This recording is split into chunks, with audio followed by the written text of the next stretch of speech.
Most people think the stock market is where wealth begins. They're wrong. Before the first dollar compounds, before the first dividend lands, before the first position opens, there is something more fundamental. Something so obvious it gets ignored. Something so close to home that Wall Street never talks about it. Your body is your first and most important asset. Not your brokerage account, not your real estate portfolio, not your crypto wallet. Your body. The machine that runs every decision, every calculation, every moment of clarity or fog that determines whether you buy low or panic sell at the bottom. Here's the paradox that changes everything. The wealthiest investors in the world don't obsess over stock picks. They obsess over sleep, nutrition, exercise, and annual checkups. Warren Buffett reads for 6 hours a day, but he also understands that the mind doing the reading must be sharp. Charlie Munger lived to 99. Ray Dalio meditates every single morning. Jeff Bezos famously protects his 8 hours of sleep like a sacred investment. These aren't coincidences. These are patterns. And patterns in investing always mean something. The average American spends $1,200 a year on lottery tickets.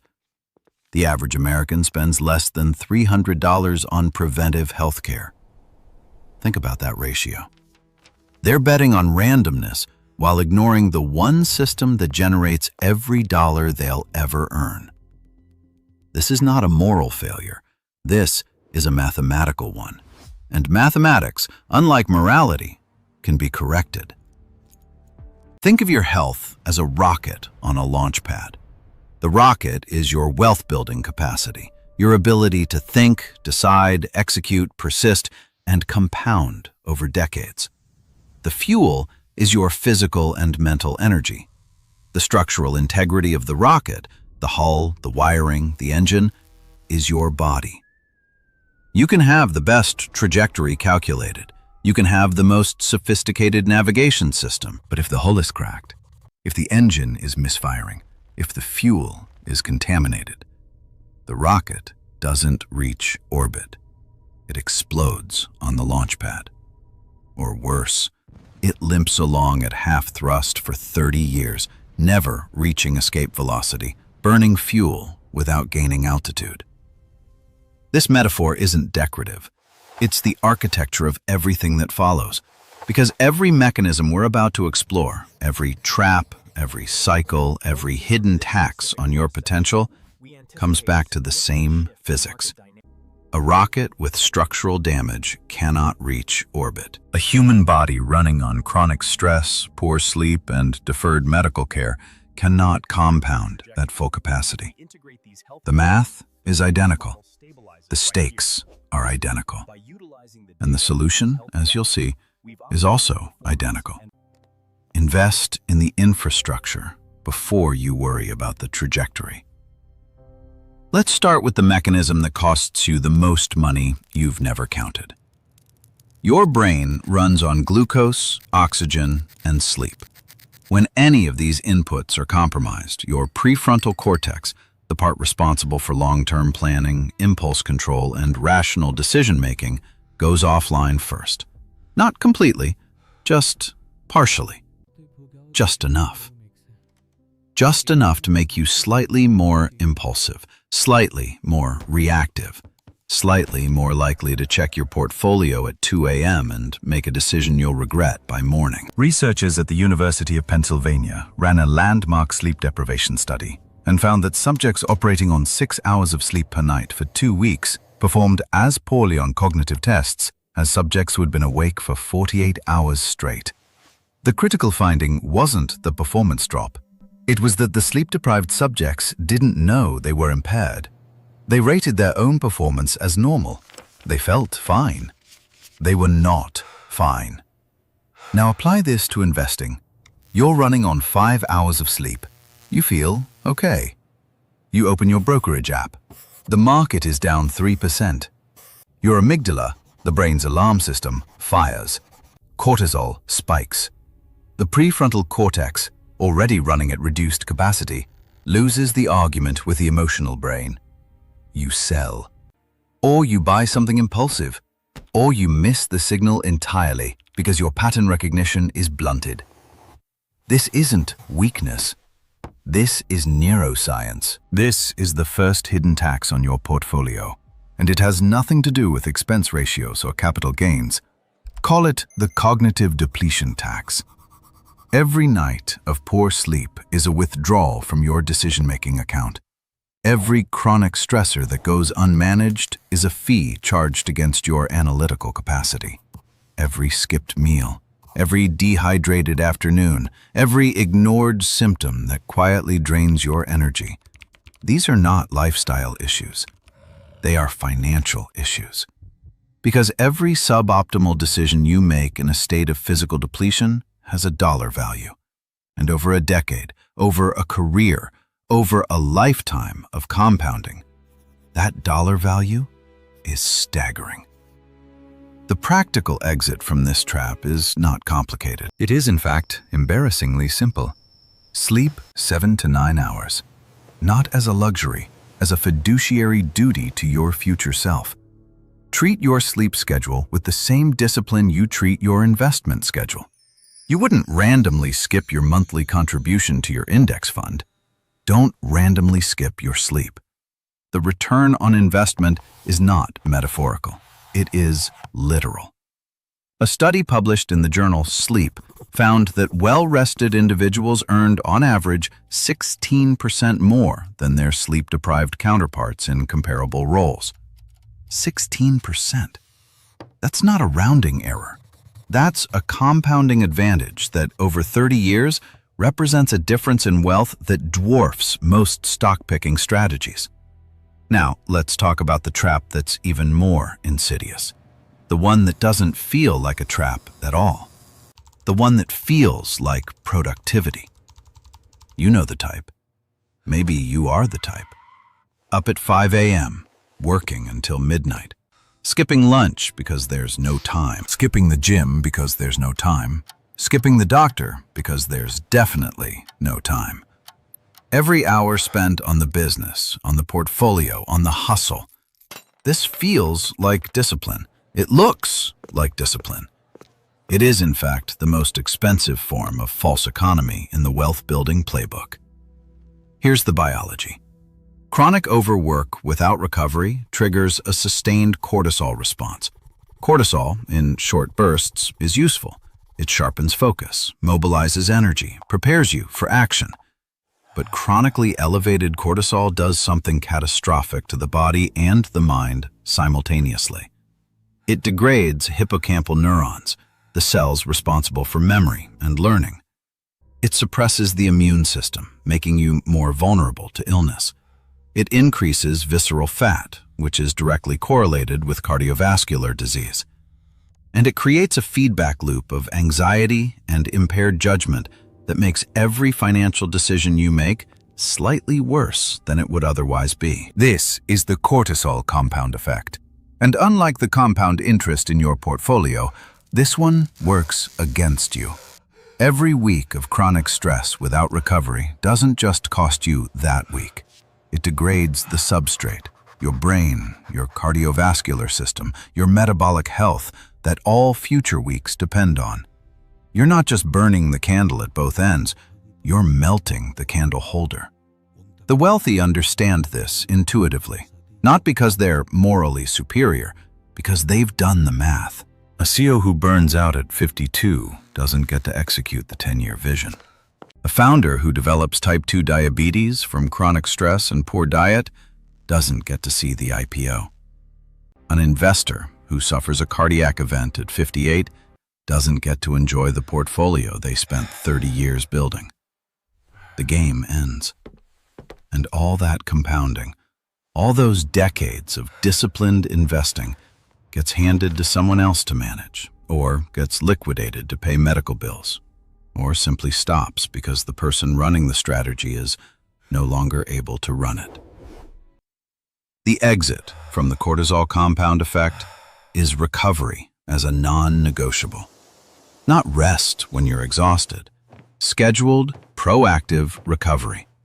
Exercise, not as a vanity project, but as a cortisol regulation mechanism. Meditation or breath work, not as spirituality, but as a parasympathetic nervous system reset. Vacations, not as indulgence, but as cognitive maintenance.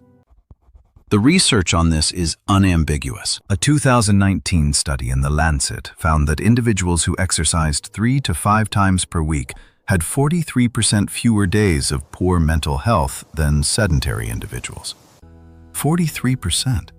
That's not a marginal improvement. That's a transformation in the quality of every decision made on every one of those days. But here's where it gets mathematically interesting. Here's where the rocket metaphor becomes not just poetic, but precise. Consider 2 investors. Both start at 30 with $50,000. Both invest in identical index funds, returning 8% annually. Investor A maintains excellent physical health, regular exercise, adequate sleep, annual checkups, managed stress. Investor B neglects all of this. By 60, the math of compounding gives both of them roughly $503,000 from their initial investment, assuming no additional contributions. But this calculation misses the most important variable: decision quality over time. Investor A, operating with a well-maintained cognitive system, makes consistently better decisions. They don't panic sell in 2008. They don't chase meme stocks in 2021. They recognize the signal in the noise because their prefrontal cortex is functioning at capacity. They also continue working productively into their late 60s, adding contributions for an additional decade. Investor B, operating with a degraded system, chronic fatigue, unmanaged stress, 2 preventable health crises that each cost $40,000 and 6 months of reduced productivity, makes a series of slightly worse decisions. Not catastrophically worse, just slightly. A few panic sells, a few missed opportunities, a few years of reduced earning capacity. The difference in outcomes at 70 is not 10%. It's not 20%. Studies on the financial impact of chronic disease suggest the gap can be 40 to 60% of lifetime wealth accumulation. This is the hidden portfolio. The wealth you never build because the machine building it was running at half capacity. Now let's talk about the trap that nobody in the financial media ever discusses. The one hiding in plain sight. The one that costs more than any market crash. Preventable disease is the largest single destroyer of wealth in the developed world. Not market volatility, not inflation, not bad stock picks. Preventable disease. The American Heart Association estimates that cardiovascular disease costs the U.S. economy $363 billion annually in direct medical costs and lost productivity. The CDC reports that 90% of the nation's $4.1 trillion in annual healthcare expenditures are for people with chronic, largely preventable conditions. Diabetes, heart disease, hypertension, obesity-related illness. These are not random misfortunes. They are, in the majority of cases, the downstream consequences of decades of deferred maintenance on the most important machine you own. Here's the trap mechanism. Call it the deferral illusion. The human brain is wired for present bias. We systematically overvalue immediate rewards and undervalue future costs. This is the same cognitive bias that makes people spend instead of save, and it applies with equal force to health decisions. The gym membership costs $50 a month right now. The cardiac event it might prevent costs $150,000 and happens in 20 years. The brain doesn't process these as equivalent trades. It processes the $50 as a real immediate cost and the $150,000 as a vague, distant, maybe it won't happen to me abstraction. So the gym membership gets canceled. The annual checkup gets postponed. The slightly elevated blood pressure reading gets ignored because you feel fine, and there's no time, and it's probably nothing. It's not nothing. A study published in the Journal of the American Medical Association found that individuals who received regular preventive care had 25% lower lifetime medical costs than those who sought care only when symptomatic. 25%. On a lifetime healthcare spend that averages $400,000 for an American, that's $100,000. $100,000. Invested at 8% annually over 30 years, that's over $1 million in wealth that exists or doesn't exist, based entirely on whether you showed up for your annual physical. This is why the medical checkup is not a healthcare expense. It is an investment with a calculable return. It is, in fact, one of the highest return investments available to any human being.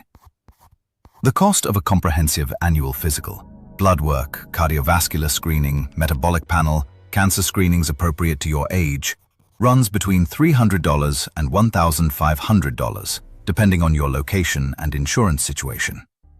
The return on that investment, measured in early detection of conditions that are exponentially cheaper to treat early than late, in prevention of acute events that derail careers and drain savings, in the sustained cognitive and physical performance that drives every dollar of income and every quality investment decision. That return is not 8%. It's not 20%. It's not even 100%. The return on preventive healthcare, properly calculated, is among the highest of any asset class available to human beings. Warren Buffett has said repeatedly that the most important investment you can make is in yourself. Most people hear this and think he means education. He might also mean this: the body that shows up to make decisions every day is either an appreciating or a depreciating asset. And unlike stocks, you cannot diversify away from it. You cannot hedge it. You cannot short it. You are long your own body, forever, with no exit option. The only rational strategy is to maintain it. Let's go deeper into the mechanism that most directly connects physical health to financial performance, the one that operates at the cellular level and has a name that sounds like science fiction but is entirely real. Telomeres. You may have heard of them. They are the protective caps at the ends of your chromosomes. Think of them as the plastic tips on shoelaces that prevent fraying. Every time a cell divides, telomeres shorten slightly. When they become too short, the cell can no longer divide properly. It becomes senescent, a kind of cellular zombie that doesn't function but also doesn't die, instead releasing inflammatory signals that damage surrounding tissue. Telomere length is one of the most reliable biological markers of aging and disease risk. And here's what makes this directly relevant to your financial life. Telomere shortening is dramatically accelerated by chronic stress, poor sleep, sedentary behavior, poor nutrition, and smoking. It is dramatically slowed, and in some cases partially reversed, by exercise, quality sleep, stress management, and a diet rich in antioxidants. This is the cellular compound interest mechanism. Your biological age, the age of your cells, your cardiovascular system, your brain, is not fixed by your chronological age. It is determined by your lifestyle choices, compounding over time. A 50-year-old with excellent health habits may have the cellular biology of a 38-year-old. A 50-year-old with poor health habits may have the cellular biology of a 63-year-old. That 25-year biological gap represents a 25-year difference in cognitive sharpness, energy levels, disease risk, and, critically, the number of productive, high-performance years available for wealth building. Nobel Prize winner Elizabeth Blackburn, who won the 2009 Nobel Prize in Physiology or Medicine for her work on telomeres, has spent decades documenting the lifestyle factors that accelerate or decelerate biological aging. Her research, summarized in the book The Telomere Effect, makes a case that is simultaneously biological and financial. The choices you make about your body today are investments in the length and quality of your productive life. Every workout is a deposit. Every night of quality sleep is a deposit. Every annual checkup that catches a problem early is a deposit. Every ignored symptom, every skipped meal, every chronic stressor left unmanaged is a withdrawal. The account is your biological age, and the interest rate on this account, positive or negative, compounds relentlessly. Now let's talk about the trap that operates not in your cells, but in your psychology, the one that's been engineered specifically to work against you. The modern attention economy is built on a simple premise. Your focus is the product. Every notification, every scroll, every algorithmically optimized piece of content is designed to capture and hold your attention for as long as possible. This is not a conspiracy theory. It is the explicit business model of every major social media platform, news organization, and entertainment company on Earth. And the mechanism they use to capture your attention is, almost universally, stress and anxiety, outrage, fear, urgency. These emotional states are neurologically compelling. They trigger the same cortisol response as a physical threat, keeping you alert, engaged, and scrolling. The financial consequences of this are direct and measurable. A 2020 study by researchers at the University of California found that investors who consumed more financial news made significantly more trades than those who consumed less, and their returns were significantly worse. More information, more trades, worse outcomes. This is the noise tax. Every hour spent consuming financial media that triggers anxiety and urgency is an hour that degrades your decision-making quality and increases the probability of an impulsive, emotionally driven trade. The investors who outperform over decades are not the ones with the most information. They are the ones with the most disciplined nervous systems. The ones who can sit with uncertainty without acting. The ones whose stress response is calibrated, not chronically activated. This is where physical health and financial performance intersect in a way that most people never see. Regular exercise is one of the most powerful regulators of the stress response system. It literally resets the hypothalamic pituitary adrenal axis, the biological machinery that governs your cortisol response. People who exercise regularly don't just feel less stressed. Their nervous systems are structurally different. They have lower baseline cortisol. They recover from stressors faster. They are, neurologically, better equipped to sit with market volatility without reacting. They are better investors, not because they know more, because their bodies are better regulated. The exit from the noise tax trap is not to consume less financial media, though that helps. It is to build the physiological infrastructure that makes you less reactive to noise in the first place.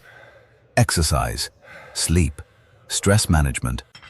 These are not wellness practices. They are performance optimization tools for the most important decision-making system you own. Let's now address the mechanism that operates over the longest time horizon, the one that most people don't think about until it's too late. The one that determines not just how much wealth you build, but whether you're alive and functional to enjoy it. Longevity is the ultimate compounding variable. Every additional year of healthy, productive life is a year of compounding, a year of contributions, a year of decisions, a year of returns. The difference between dying at 72 and living productively to 87 is not just 15 years of life. It is 15 additional years of compounding on a portfolio that, by that point, is likely at its largest. It is 15 years of potential contributions. It is 15 years of the wisdom and pattern recognition that only comes from decades of experience. The financial value of those 15 years for a person who has spent a lifetime building wealth is extraordinary. And here's the critical insight.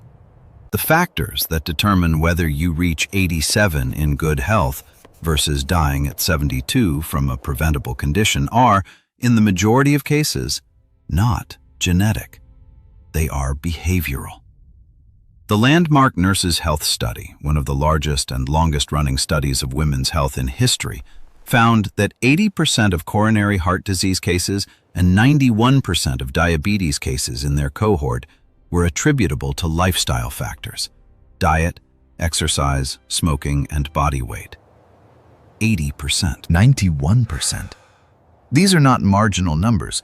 These are the numbers that tell you the game is almost entirely within your control. This is the longevity leverage principle. The behaviors that extend your healthy lifespan, regular exercise, quality nutrition, adequate sleep, stress management, preventative medical care, are not just health behaviors. They are financial behaviors. They are the behaviors that determine the length of the runway on which your wealth compounds. And because compounding is exponential, not linear, the last years of a long, healthy life are disproportionately valuable. The difference between a portfolio that compounds for 40 years versus 55 years at 8% annually is not 37.5% more wealth. It is 220% more wealth. The math of exponential growth means that the years you add at the end are worth more than all the years at the beginning combined. This is why the wealthiest, most successful long-term investors are almost universally people who take their health seriously. Not as a side project, not as a hobby, as a core component of their wealth strategy. Because they understand, intuitively or explicitly, that the length of the compounding runway is the most important variable in the entire equation, more important than the rate of return, more important than the initial capital, more important than the investment strategy. If the runway is short, nothing else matters enough. Now let's bring this to the most practical, actionable level. Because everything we've discussed, the cognitive depletion tax, the cortisol compound effect, the deferral illusion, the cellular compound interest, the noise tax, the longevity leverage principle, all of it converges on a single, concrete question. What is the minimum viable investment in your health that produces the maximum return on your financial life? The answer, based on the research, is simpler than you might expect, and cheaper than almost any other investment you're making. Annual comprehensive physical examination, $300 to $1,500. This is your portfolio audit. You wouldn't go a year without reviewing your investment portfolio. Don't go a year without reviewing the machine that manages it. The physical catches the elevated blood pressure before it becomes a stroke. It catches the pre-diabetic blood sugar before it becomes type 2 diabetes. It catches the early-stage cancer before it becomes late-stage cancer. The cost differential between early and late intervention in virtually every major disease is not 10% or 20%. It is 500% to 2,000%. A stage 1 colon cancer caught during a routine colonoscopy costs roughly $15,000 to treat. A stage 4 colon cancer costs $300,000 to $500,000 and is frequently fatal. The colonoscopy costs $1,500. The math is not subtle. Exercise. 150 minutes per week of moderate intensity aerobic activity, as recommended by the World Health Organization. This is not a significant time investment. It is 2.5% of your waking hours. The return on this 2.5% time investment includes 35% reduction in cardiovascular disease risk, 50% reduction in type 2 diabetes risk, 30% reduction in depression and anxiety, measurable improvement in cognitive function and decision-making quality, and an average of 3.4 additional years of life expectancy. If you could find a stock that returned those numbers, you would mortgage your house to buy it. The gym membership costs $50 a month. The return is incalculable. Sleep, 7 to 9 hours per night. This costs nothing except the discipline to prioritize it. The return includes restored prefrontal cortex function, regulated cortisol response, consolidated memory and learning, reduced cardiovascular disease risk, and the cognitive sharpness that is the foundation of every good financial decision you will ever make. Sleep is the most undervalued performance-enhancing tool available to any investor. It is free. It is legal. It is more effective than any supplement, any nootropic, any biohacking protocol. And most people are chronically underinvesting in it. Nutrition. This is not about perfection. It is about the 80-20 principle applied to your body. 80% of the metabolic benefit comes from a relatively small set of behaviors: eating mostly whole foods, limiting ultra-processed food, maintaining a healthy body weight, and staying adequately hydrated. The research on the cognitive benefits of good nutrition is extensive and consistent. A 2015 meta-analysis in the British Journal of Health Psychology found that people who ate more fruits and vegetables reported higher levels of curiosity, creativity, and engagement, the exact cognitive states that produce better investment decisions.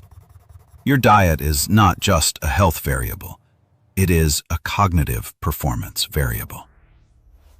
Stress management.